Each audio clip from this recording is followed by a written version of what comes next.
মমতা ব্যানার্জি আর তার B team, Bangla পক্ষ, এই যে বিজেপিকে বাঙালি বিরোধী বলে যে মানুষের মধ্যে ভুল বোঝাচ্ছেন, তার আর একটা প্রমাণ আজ আপনাদের দেব।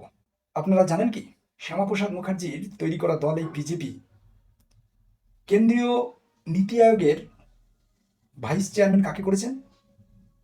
আমাদের পশ্চিমবঙ্গের স্বনামধন্য অর্থনীতিবিদ ডক্টর অশোক লাহিড়ী মহাশয়কে। হ্যাঁ, ঠিক শুনেছেন।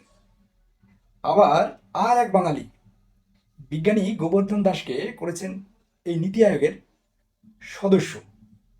এবার তৃণমূল এবং তৃণমূল সুপ্রিমো মমতা ব্যানার্জি আর ওদের বি টিম, বাংলা পক্ষ, কি বলবে, ওরা তো সমানে বিজেপি নাকি বাঙালি বিরোধী এই প্রচার করেই চলেছে।